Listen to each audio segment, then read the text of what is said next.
یہ اب گیا اصل میں کئی مرتبہ اس میں ٹوٹ چکی ہے، اس لیے تجربہ ہے۔ تو اللہ تعالیٰ ہم سب کو قرآن حدیث سیکھنے آئے ہیں، دین کی باتیں سننے آئے ہیں، وہ یہاں بیٹھ کر بھی سنی جا سکتی ہے، پیچھے بھی بیٹھ کر سنی جا سکتی ہے، اور سننے سے زیادہ کوشش کریں کہ ہم عمل کریں۔ اللہ تعالیٰ ہم سب کو عمل کی توفیق دے۔ تو میرے بھائیوں قرآن کریم کی جو آیت کریمہ میں نے آپ کے سامنے تلاوت کی ہے، اس آیت کریمہ کے اندر اللہ تبارک و تعالیٰ نے حضرت عیسیٰ علیہ السلام کا وہ قول نقل کیا ہے جو انہوں نے اپنی قوم سے کہا جو شور دیکھتے ان بچوں سے تھوڑا سا عیسیٰ علیہ السلام نے جو اپنی قوم کے لوگوں سے کہا تھا اس کو اللہ تبارک و تعالیٰ نے ریکارڈ کیا۔ میں چاہتا ہوں کہ پہلے وہ آئے اور اس کا ترجمہ آپ کے سامنے رکھ دوں، اس کے بعد آپ کو آگے بڑھاتا ہوں۔ وَإِذْ قَالَ عِيسَى ابْنُ مَرْيَمَ يَا بَنِي إِسْرَائِيلَ إِنِّي رَسُولُ اللَّهِ إِلَيْكُمْ مُصَدِّقًا لِمَا بَيْنَ يَدَيَّ مِنَ التَّوْرَاةِ وَمُبَشِّرًا بِرَسُولٍ يَأْتِي مِن بَعْدِي اسْمُهُ أَحْمَدُ۔ اور جب مریم کے بیٹے عیسیٰ نے کہا یا بنی اسرائیل، آئے اسرائیل کے بیٹوں، آئے بنی اسرائیل، اپنی قوم کو مخاطب ہوتا ہے، آئے اسرائیل کے بیٹوں، آئے بنی اسرائیل، انی رسول اللہ الیکم، میں تمہاری طرف اللہ کا رسول بنا کر بھیجا گیا ہوں۔ انی رسول اللہ الیکم، میں تمہاری طرف اللہ کا قاصد، اللہ کا پیغمبر بنا کر بھیجا گیا ہوں۔ مصدقا لما بین یدی من التوراۃ، میں اس کتاب کی تصدیق کرتا ہوں، اس کتاب کی پشتی کرتا ہوں جو مجھ سے پہلے نازل ہوئی تھی تورات۔ موسیٰ علیہ السلام نام کو لے کر آئے، میں اس کتاب کی تصدیق کرتا ہوں کہ وہ آسمانی کتاب۔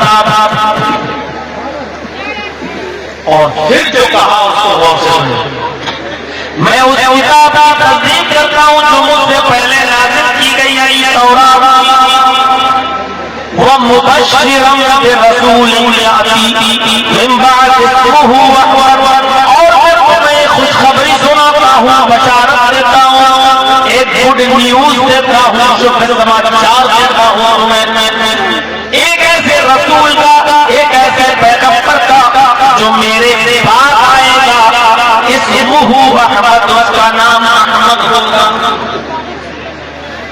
عیسیٰ علیہ السلام نے یہ نہیں کہا کہ میں پہلا رسول ہوں، یہ بھی نہیں کہا کہ میں آخری ہوں۔ عیسیٰ علیہ السلام نے کہا کہ میں تمہاری طرف، اے بنی اسرائیل میں تمہاری طرف، یہ بھی نہیں کہا کہ میں ساری کائنات کے لیے، میں صرف تمہاری طرف اللہ کا رسول بنا کر بھیجا گیا ہوں، ایک لمیٹڈ پیریڈ کے لیے نبی ہوں، اور اس پیریڈ کو پورا کرنے کے بعد میں چلا جاؤں گا، میرے بعد ایک ایسا نبی آئے گا، ایک ایسا رسول آئے گا، اسمہ احمد، جس کا نام احمد۔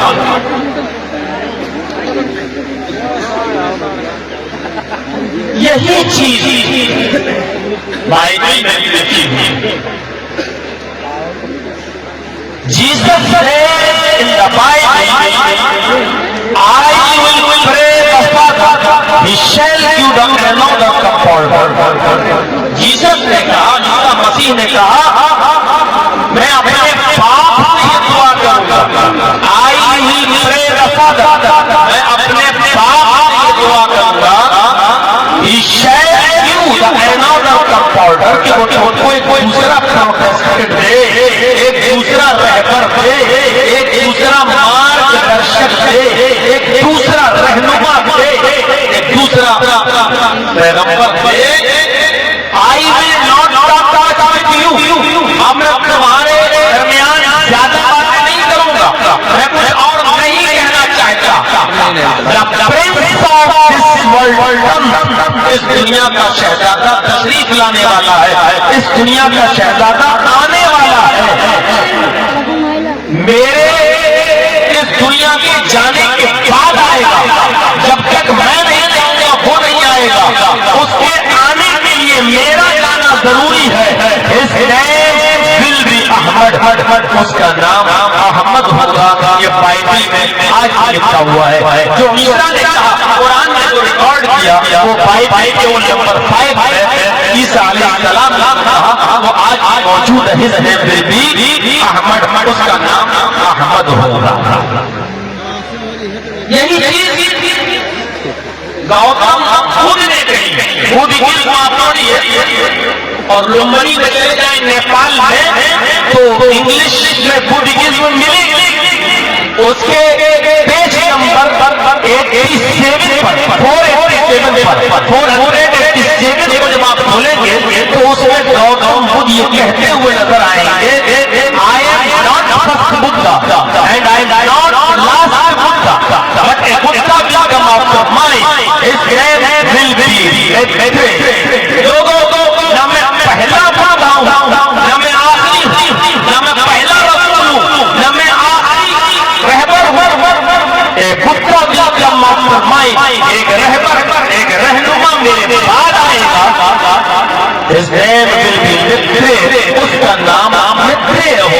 مترے کا ٹرانسلیٹ ہوتا ہے پکش داتا، حمایت کرنے والا، کسی کے پکش میں کھڑا ہونے والا۔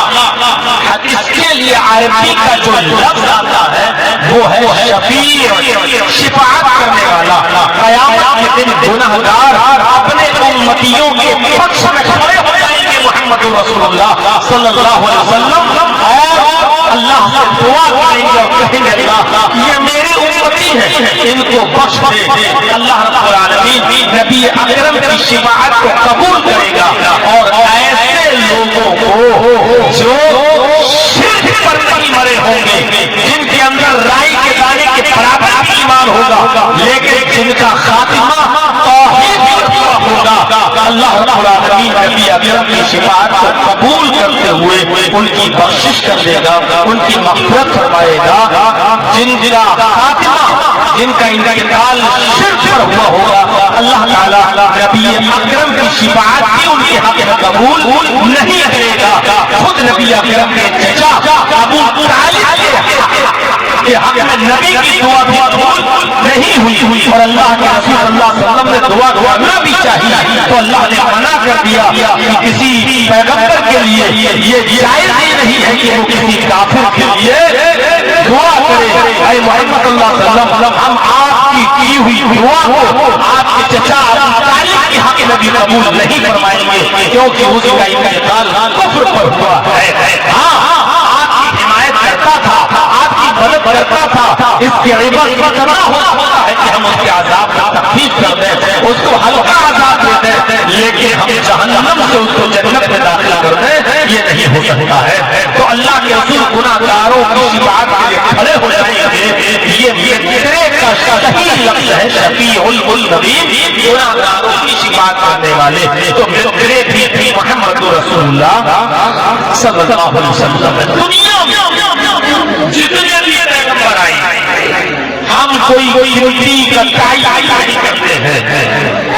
1,00,000 کہنے والے کہتے ہیں 1,00,000 جتنے بھی پیغمبر اس دنیا میں آئے، اس دنیا میں جتنے بھی نبی آئے، سب نے آخری نبی محمد رسول اللہ کے بارے میں بشارت دی ہے کہ آخر ایک نبی آئے، لاسٹ ایک نبی آئے، اور اللہ رب العالمین نے ان سے ایک عہد لے لیا، ایک وعدہ لے لیا۔ قرآن اس بات پر ساتھی ہے، گواہ ہے، وَإِذْ أَخَذَ اللَّهُ مِيثَاقَ النَّبِيِّينَ لَمَا آتَيْتُكُم مِّن كِتَابٍ وَحِكْمَةٍ۔ اس دنیا میں جتنے بھی پیغمبر آئے، جتنے بھی نبی آئے، اللہ نے ان سے میثاق لیا، ان سے وعدہ لیا، ان سے پرومس لے لیا، ان سے یہ عہد لے لیا۔ کیا پرومس لیا کہ ہم تمہیں کتاب و حکمت دے کر بھیج جاءكم رسول مصدقا لما معكم. لیکن اے پیغمبروں اگر تمہاری زندگی میں وہ رسول آ جائے، وہ پیغمبر آ جائے جو تمہاری باتوں کی تصدیق کرے، جو تم لے کر گئے ہو سچا مانے، تو تمہاری ذمہ داری کیا ہونی چاہیے، تمہارا کام کیا ہونا چاہیے؟ اگر تمہاری زندگی میں میرا آخری نبی آ جائے، میرا آخری پیغمبر آ جائے، یعنی محمد رسول اللہ صلی اللہ علیہ وسلم اگر تمہاری زندگی میں آ جائے تو آئے عیسیٰ، موسیٰ، نوح، ابراہیم، زکریا، یحییٰ، یعقوب، تمہاری ذمہ داری کیا ہونی چاہیے، تم کیا کرو گے؟ پھر خود ہی اللہ رب العالمین نے فرمایا آئے میرے بھیجے ہوئے پیغمبروں، آئے میرے بھیجے ہوئے نبیوں، اگر تمہاری زندگی میں میرا آخری نبی آ جائے، لاسٹ میسنجر آ جائے، آخری رسول اگر تمہاری زندگی میں آ جائے، لَتُؤْمِنُنَّ بِهِ، تو تم سب کے اوپر ایمان لے آنا. یعنی ابراہیم کو، موسیٰ کو، نوح کو، زکریا، یحییٰ کو بھی محمد رسول اللہ اگر تمہاری زندگی میں آ جائے، آخری نبی آ جائے، یہ مقام اور مرتبہ دیا اللہ رب العالمین نے جناب محمد رسول اللہ کو. لَتُؤْمِنُنَّ بِهِ، اگر تمہاری زندگی میں ہمارا آخری نبی آ جائے تو تم سب کے اوپر ایمان لے آنا. اور ایمان ہی نہیں، وَلَتَنْصُرُنَّهُ، وہ جو مشن لے کے جائے، وہ جو دعوت و تبلیغ کا پیغام لے کر جائے، اس مشن میں، اس کے ورک میں، اس کے کام میں تم اس کی مدد بھی کرنا. تم سب اس پر ایمان بھی لے آؤ اور اس کے مشن سے اس کی حیات کرو گے، اس کا تعاون بھی کرو گے. اس مشن میں تمہیں اس کا تعاون بھی کرنا ہے، ہیلپ بھی کرنا ہے، مدد بھی کرنا ہے. پھر فرمایا وَأَخَذْتُمْ عَلَىٰ ذَٰلِكُمْ إِصْرِي، کیا تم اس بات کا اقرار کرتے ہو، کیا اس عہد و پیمان کو پکڑتے ہو، کیا تم اس بات کی اقراری ہو، کیا تم اس بات کو ماننے والے ہو؟ اقررنا، ان تمام نبیوں نے، ان تمام پیغمبروں نے کہا یا اللہ ہم اقرار کرتے ہیں اگر ہماری زندگی میں آخری نبی آ جائے تو ہم اس کے اوپر ایمان بھی لے آئیں گے اور اس کی مدد بھی کریں گے. تو اللہ نے کہا تم گواہ بن جاؤ، تم گواہ رہو، وَأَنَا مَعَكُمْ مِنَ الشَّاهِدِينَ، اور میں بھی گواہ ہوں. اب انقلاب نہیں چلے گا، اب انقلاب نہیں چلے گا. قرآن کی آیت یہ بتلا رہی ہے کہ دنیا میں جتنے بھی نبی آئے سارے آخری نبی جناب محمد رسول اللہ صلی اللہ علیہ وسلم کے بارے میں اس بات کا اعلان کیا اور بتایا کہ میں آخری نہیں ہوں، آخری میں جو آئے گا اس کی پہچان یہ ہوگی، اس کی صفتیں یہ ہوگی، اس کی وشیشتائیں یہ ہوگی، اس کے گن یہ ہوں گے، اس کے اوصاف یہ ہوں گے، یہ سب نے بتایا. بھری بڑی ہے لیکن چونکہ ہمارے ہندوستان میں، بھارت میں عیسائیوں کی تعداد بہت کم ہے اور ہم لوگوں کے علاقوں میں تو دکھائی نہیں دیتے، اس لیے ایک چیز اور کی وضاحت کرتا ہوں آپ کو کہ دنیا میں جتنے بھی نبی آئے ان سب نے بشارت دی آخری نبی کی. اور ایک چیز اور سن لیجیے، جتنی بھی قومیں ہیں دنیا میں اللہ نے ہر قوم کے اندر کوئی نہ کوئی نبی بھیجا. وَلِكُلِّ قَوْمٍ هَادٍ، ہم نے ہر قوم کے اندر ایک ڈرانے والا بھیجا ہے، ہم نے ہر قوم کے اندر ایک نصیحت کرنے والا بھیجا ہے. تو ہمارے ہندو بھائی کی کوئی قوم ہے کہ نہیں ہے؟ تو ظاہر ہے کہ قرآن تو جھوٹا نہیں ہو سکتا، نعوذ باللہ ایسے کوئی کہہ سکتا ہے. اور اللہ نے کہا کہ ہم نے ہر قوم کے اندر ڈرانے والا بھیجا. وَلَقَدْ بَعَثْنَا فِي كُلِّ أُمَّةٍ رَسُولًا، اور ہم نے ہر امت کے اندر، ہر سموہ کے اندر، ہر گروہ کے اندر ایک رسول بھیجا. تو ہر امت میں، ہر قوم میں ایک رسول بھی آیا. ہندو بھائی بھائی ایک امت ہے، ایک گروہ، ایک جماعت ہے. لہذا یہ ماننا پڑے گا کہ ہندو بھائی یہاں پر بھی کوئی نہ کوئی نبی آیا. اب کون آیا ہے یہاں یہ بڑا معاملہ بنا ہوا ہے. خود ہمارے بھائیوں کو نہیں معلوم کہ ان کے یہاں آنے والا نبی کون ہے. اور اس بات کا اندازہ اس بات سے لگایا جا سکتا ہے کہ لندن کی آکسفورڈ یونیورسٹی میں ہندوستان کے 4 بچے پڑھتے تھے اور 4 الگ الگ مذہب کے ماننے والے تھے اور چاروں گہرے دوست تھے. ایک ہندو تھا, ایک مسلمان تھا, ایک یہودی تھا اور ایک عیسائی تھا. اور 4 بہت گہرے دوست تھے. اتفاق اس میں جو ایک ہندو لڑکا تھا اس کا نام تھا کرشنا مینن. ایک دن 4 بچے آکسفورڈ کی لندن کی آکسفورڈ یونیورسٹی کی لائبریری میں بیٹھے ہوئے تھے اور مذہبی گفتگو نکل گئی, دھارمک گفتگو نکل گئی تو مسلمان یہ کہا, ابھی یہ بھی ہے, کہا کہ آج ہم لوگ تھوڑی سی گفتگو کریں اور تھوڑا سا اندازہ لگائیں کہ میں قرآن پڑھتا ہوں, تم وید پڑھتے ہو, یہ ہمارا عیسائی انجیل بائبل نیو ٹیسٹامنٹ پڑھتا ہے اور یہ ہمارا یہودی دوست یہ اولڈ ٹیسٹامنٹ پڑھتا ہے کیونکہ بائبل دونوں کے مجموعے کا نام ہے. اولڈ ٹیسٹامنٹ اور نیو ٹیسٹامنٹ جب دونوں کو ملا دیا جاتا ہے تو کہلاتی ہے بائبل. اولڈ ٹیسٹامنٹ یہودی تورات اور نیو ٹیسٹامنٹ انجیل ہے, یہ عیسائی پڑھتے ہیں. اور اولڈ ٹیسٹامنٹ یہ یہودیوں کی کتاب ہے. یہودیوں کی کتاب کا نام رکھتے ہیں اولڈ ٹیسٹامنٹ اور عیسائی نیو ٹیسٹامنٹ. تو اس نے کہا کہ یہ ہمارا دوست ہے کرسچن, یہ نیو ٹیسٹامنٹ پڑھتا ہے اور یہ اولڈ ٹیسٹامنٹ پڑھتا ہے یہودی. اب اس نے سوال کیا کہ آئے میرے عیسائی دوست تمہاری کتاب کا کیا نام ہے؟ اس نے کہا انجیل. اس نے کہا میرے دوست یہودی تمہاری کتاب کا نام کیا ہے؟ اس نے کہا تورات اولڈ ٹیسٹامنٹ.